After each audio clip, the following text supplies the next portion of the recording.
सारी कहलाता है। और ILI में और सारी में यही डिफरेंस है कि ILI जो होता है उसमें खांसी जुकाम जस्ट एक जो ऑर्डिनरी जुकाम होता है उस तरह से होगा, लेकिन सांस में कोई तकलीफ नहीं होगी और उसको बुखार भी नहीं होगा। सारी में बुखार होगा और सांस लेने में तकलीफ होगी, तो ये बहुत इंपॉर्टेंट है।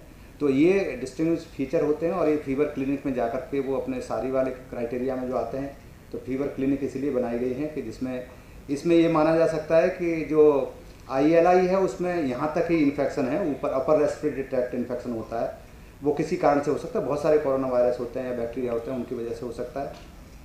सारी का मतलब ये है कि लोअर रेस्पिरेटरी ट्रैक्ट में इन्फेक्शन पहुँच गया, मीन्स लंग्स में जो ये गला होता है उसके नीचे इन्फेक्शन पहुँच गया, तो नेचुरली फिर उसकी पैथोजेनेसिस अलग हो जाती है। तो पैथोलॉजी की वजह से फिर लंग्स में जो कॉम्प्लिकेशंस जो होती हैं जिसमें कोरोना करता है कि थ्रोम्बोसिस हो जाती है, माइक्रो एम्बोलाई हो जाते हैं, और वो जो उस तरह से एक एक्सरे में भी चेंज आ जाते हैं और CT में स्कैन में चेंज आ जाते हैं, means pneumonia kind of common भाषा में समझ सकते हैं कि निमोनिया टाइप के जो सिम्टम्स शुरू हो जाते हैं तो उसको सारी कहते हैं। इसीलिए उसको नाम सीवियर एक्यूट, मीन्स सीवियर का मतलब हिंदी में पता नहीं, तीव्र नहीं, सीवियर का पता नहीं, चलिए सीवियर कह लेते हैं डॉक्टर, सीवियर है जो भी है, तो इसलिए ओके।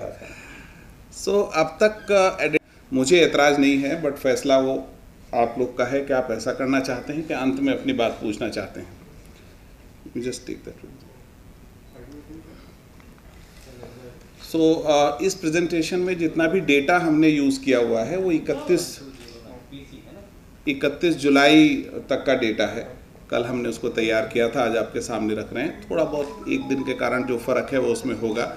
और अब तक हमने कोविड मैनेजमेंट का क्या प्रबंधन किया है और आगे हम क्या करना चाहते हैं, वो 2 बातें इसमें हमने बेसिकली कवर करी है। जो कोविड मैनेजमेंट का जो काम होता है उसके बेसिकली 2 पहलू हैं।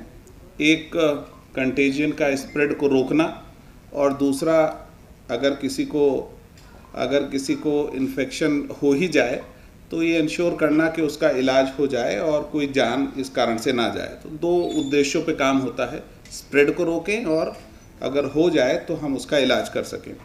स्प्रेड को रोकने के लिए 3 बिंदु होते हैं जो महत्वपूर्ण हैं कि जो सस्पेक्ट है उसको हम टाइमली आइडेंटिफाई कर सकें, समय रहते पहचान सकें, जिससे वो और लोगों को इन्फेक्ट ना कर सके। जो सस्पेक्ट है हम उनकी क्वारंटाइन कर सकें, और साथ में एक पॉइंट जो डेथ रोकने के लिए और प्रिवेंशन रोकने के लिए ज़रूरी है कि हम उसको टाइमली उसकी टेस्टिंग कर सकें।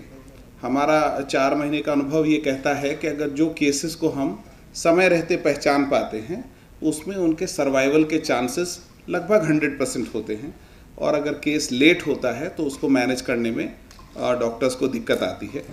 और साथ में मृत्यु रोकने के लिए 3 स्तरीय हमारी इलाज की व्यवस्था है।